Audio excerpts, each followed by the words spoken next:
Assalamualaikum, halo pemirsa semuanya. Sudahkah kalian meminum secangkir kopi hari ini? Umumnya orang di dunia mengkonsumsi kopi ketika sedang bersantai, duduk bersama keluarga, dan nongkrong bersama teman-teman, sambil menikmati seduhan secangkir kopi favoritnya. Tapi pernahkah kepikiran gak sih bagaimana awalnya manusia mengenal dan mengkonsumsi kopi? Dan kok bisa dinamai kopi ya? Baiklah, pada episode kali ini saya akan mencoba mengulas dan memberikan sedikit informasi tentang sejarah kopi dunia. Berbagai literatur mencatat tanaman kopi berasal dari Abyssinia, nama daerah lawas di Afrika yang saat ini mencakup wilayah negara Ethiopia. Namun tidak banyak diketahui bagaimana orang-orang Abyssinia memanfaatkan tanaman kopi. Kopi sebagai minuman pertama kali dipopulerkan oleh orang-orang Arab. Biji kopi dari Abyssinia dibawa oleh para pedagang Arab ke zaman dan mulai menjadi komoditas komersial. Di masa awal, bangsa Arab memonopoli perdagangan biji kopi. Mereka mengendalikan perdagangan lewat pelabuhan Mocha, sebuah kota yang terletak di Yaman. Di pelabuhan Mocha, biji kopi diperdagangkan hingga ke Eropa. Saat itu, Mocha menjadi satu-satunya gerbang lalu lintas perdagangan biji kopi. Sampai-sampai orang Eropa menyebut kopi sebagai mocha. Memasuki abad ke-17, orang-orang Eropa mulai mengembangkan perkebunan kopi sendiri. Pertama-tama mereka mengembangkannya di Eropa. Namun, iklim di sana tidak cocok untuk tanaman kopi. Kemudian mereka mencoba membudidayakan tanaman tersebut di daerah jajahannya yang tersebar di berbagai penjuru bumi. Upayanya berhasil. Orang-orang Eropa mampu menggeser dominasi bangsa Arab dalam memproduksi kopi. Salah satu pusat produksi kopi dunia ada di Pulau Jawa yang dikembangkan bangsa Belanda. Untuk masa tertentu, kopi dari Jawa sempat mendominasi pasar kopi dunia. Saat itu, secangkir kopi lebih populer dengan sebutan Cup of Java atau secangkir Jawa. Asal-usul nama kopi, menurut William Hooker dalam bukunya All About Coffee 1922, kata kopi mulai masuk ke dalam bahasa-bahasa Eropa sekitar tahun 1600-an. Kata tersebut diadaptasi dari bahasa Arab, khahwa. Mungkin tidak langsung dari istilah Arab, tetapi melalui istilah Turki, kahve. Perlu diketahui, di Arab sendiri istilah khahwa tidak ditujukan untuk nama tanaman, tetapi merujuk nama minuman. Para ahli meyakini kata khahwa digunakan untuk menyebut minuman yang terbuat dari biji yang diseduh dengan air panas. Masih menurut Ukers, asal-usul kata kopi secara ilmiah mulai dibicarakan dalam Symposium on the Etymology of the Word Coffee pada tahun 1909. Dalam simposium ini, secara umum kata kopi disepakati merujuk pada istilah dalam bahasa Arab khahwa yang mengandung arti kuat. Dari bahasa Arab, istilah khahwa diadaptasi ke dalam bahasa lainnya seperti bahasa Turki, kahve, bahasa Belanda, kopi, bahasa Perancis, kafe, bahasa Inggris, coffee, bahasa Cina, kiafi. Pada faktanya, hampir semua istilah untuk kopi di berbagai bahasa memiliki kesamaan bunyi dengan istilah Arab. Khusus untuk kasus di Indonesia, besar kemungkinan kata kopi diadaptasi dari istilah Arab melalui bahasa Belanda, kopi. Dugaan yang logis karena Belanda yang pertama kali membuka perkebunan kopi di Indonesia. Tapi tidak menutup kemungkinan kata tersebut diadaptasi langsung dari bahasa Arab atau Turki. Mengingat banyak pihak di Indonesia yang memiliki hubungan dengan bangsa Arab sebelum orang-orang Eropa datang. Sejarah penyebaran kopi, penyebaran ke Asia Selatan. Upaya untuk mengisolasi biji kopi oleh para pedagang Arab tidak berhasil. Hingga pada tahun 1616, orang Belanda berhasil membawa tanaman kopi dari pelabuhan Mocha ke Holland, Belanda. Selain lewat pelabuhan Mocha, ternyata banyak pintu masuk lain yang memungkinkan lalu lintas perdagangan biji kopi. salah satunya lewat perjalanan para berziarah yang ingin berhaji ke Mekah dan Madinah. Pada tahun 1695, Baba Budan, seorang peziarah dari India, berhasil membawa biji kopi produktif keluar Arab. Ia membudidayakan tanaman kopi di Chikmagalur, India bagian selatan. Namaste. Penyebaran ke Asia Tenggara. Pada tahun 1969, Belanda mendatangkan kopi dari Malabar, India, ke Pulau Jawa.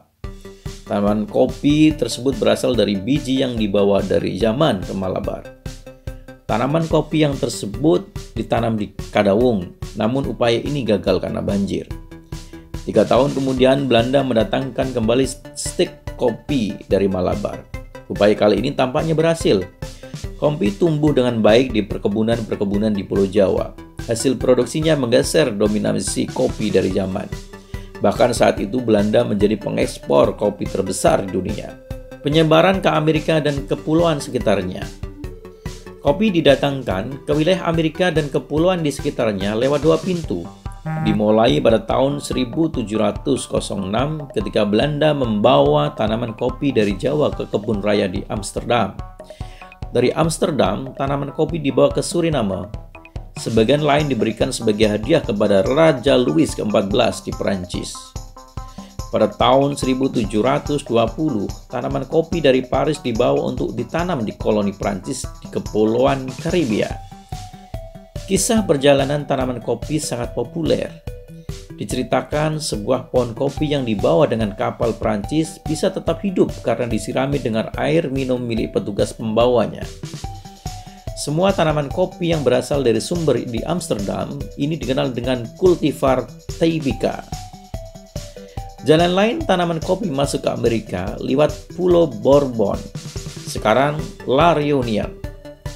Tanaman berasal dari biji yang diberikan oleh utusan Sultan Yaman kepada Raja Louis ke-14 pada tahun 1715. Prancis menerima 60 butir kopi di Bourbon. Kemudian benih ini menyebar ke daerah jajahan Prancis di Amerika dan daerah lainnya. Di masa awal, semua tanaman kopi yang dibudidayakan merupakan jenis kopi Arabica atau Coffea arabica. Hal ini merujuk pada tanaman kopi yang dikembangkan oleh bangsa Arab, di mana dari Abyssinia, tanaman kopi dibawa ke Yaman dan dibudidayakan di dataran tinggi daerah itu. Diperkirakan budidaya tanaman kopi di Yaman terjadi sekitar tahun 575 Masehi. Pada masa ini, perkembangan kopi berjalan lambat. Kopi menjadi komoditas eksklusif daerah itu.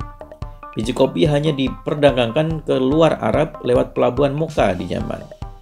Sejarah minum kopi di Indonesia dimulai pada tahun 1696 ketika Belanda membawa kopi dari Malabar, India ke Jawa. Mereka membudidayakan tanaman kopi tersebut di Kedawung, sebuah perkebunan yang terletak di dekat Batavia. Namun upaya ini gagal karena tanaman tersebut rusak oleh gempa bumi dan banjir. Upaya kedua dilakukan pada tahun 1699 dengan mendatangkan stek pohon kopi di Malabar. Pada tahun 1706, sampel kopi yang dihasilkan dari tanaman di Jawa dikirim ke negeri Belanda untuk diteliti di kebun raya Amsterdam. Hasilnya sukses besar, kopi yang dihasilkan memiliki kualitas yang sangat baik. Selanjutnya, tanaman kopi ini dijadikan bibit bagi seluruh perkebunan yang dikembangkan di Indonesia. Belanda pun memperluas areal budidaya kopi ke Sumatera, Sulawesi, Bali, Timur, dan pulau-pulau Indonesia yang lain. Pada tahun 1878, terjadi tragedi yang memilukan. Hampir seluruh perkebunan kopi yang ada di Indonesia, terutama di dataran rendah, rusak terserang penyakit karat daun. Kala itu, semua tanaman kopi yang ada di Indonesia merupakan jenis Arabica. Untuk menanggulanginya, Belanda mendatangkan spesies kopi yang lain yaitu kopi Liberica yang diperkirakan lebih tahan terhadap penyakit karat daun. Sampai beberapa tahun lamanya, kopi Liberica menggantikan kopi Arabica di perkebunan dataran rendah. Di pasar Eropa, kopi Liberica saat itu dihargai sama dengan Arabica. Namun, rupanya tanaman kopi Liberica juga mengalami hal yang sama. rusak terserang karat daun. Kemudian pada tahun 1907, Belanda mendatangkan spesies lain yakni kopi Robusta atau kopi Cannepoera. Usaha kali ini berhasil, hingga saat ini perkebunan-perkebunan kopi Robusta yang ada di dataran rendah bisa bertahan. Pasca kemerdekaan Indonesia tahun 1945, seluruh perkebunan kopi Belanda yang ada di Indonesia dinasionalisasi. Sejak itu, Belanda tidak lagi menjadi pemasok kopi dunia. Perdagangan biji kopi. Berdasarkan catatan International Coffee Organization atau ICO, terdapat 4 jenis kopi yang populer diperdagangkan secara global hingga saat ini, yakni 1. Kopi Arabica, 2. Kopi Robusta, 3. Kopi Liberica, 4. Kopi Excelsa. Keempat jenis kopi tersebut berasal dari 3 spesies tanaman kopi. Era awal atau abad ke-17. Di masa awal, kopi hanya dikenal di masyarakat Islam di Jazirah Arab. Di awal abad ke-17, kopi mulai diperdagangkan keluar Arab lewat pelabuhan Mocha di Yaman. Para pedagang Arab memonopoli komoditas ini untuk jangka waktu yang lama. Menginjak abad ke-18, bangsa Eropa mulai memproduksi kopi di luar Arab. Hingga pada tahun 1720, Belanda menggeser Yaman sebagai eksportir kopi dunia. Produk Belanda didapatkan dari perkebunan-perkebunan kopi di Jawa dan pulau-pulau sekitarnya. Saat ini menjadi wilayah Indonesia. Indonesia menjadi produsen kopi terbesar di dunia. Hampir 1 abad lamanya. Pada tahun 1830, posisi Indonesia sebagai produsen kopi terbesar digeser oleh Brazil. Hingga saat Brazil tercatat sebagai penghasil kopi terbesar di dunia saat ini.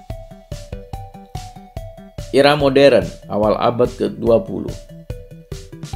Saat sekarang ini, kopi ditanam di lebih dari 50 negara di dunia. Brazil, Vietnam, Kolombia, Indonesia, Ethiopia merupakan negara-negara penghasil kopi terbesar. Brazil merupakan penghasil kopi paling dominan.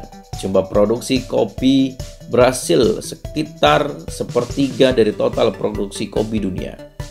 Pada tahun 2015, Brazil menghasilkan sekitar 2,5 juta ton biji kopi. Produksi kopi di Brazil didominasi oleh jenis Arabica sekitar 80%. Sisanya Robusta. Kopi Arabica dinilai lebih baik dan dihargai lebih tinggi dibanding jenis kopi lainnya. Sementara itu, pada tahun 2015, Indonesia menempati posisi keempat negara penghasil kopi. Menurut Gabungan Eksportir Kopi Indonesia atau GAIKI, sekitar 83% produksi kopi Indonesia dari jenis Robusta dan 17% Arabica. Indonesia juga menghasilkan kopi jenis Liberica dan Excelsa, namun jumlahnya tidak signifikan bila dibandingkan Arabica dan Robusta. Bagaimana pemirsa semuanya? Menarik juga ya sejarahnya. Mulai bagaimana dinamakan kopi hingga jenis kopi yang paling populer di dunia saat ini. Mungkin sampai di sini video kali ini. Jika kalian suka video-video seperti ini, jangan lupa untuk klik tombol like-nya, komen, dan yang terpenting adalah subscribe, sehingga kalian tidak ketinggalan informasi-informasi menarik lainnya. Oke? Terima kasih. Wassalamualaikum warahmatullahi wabarakatuh.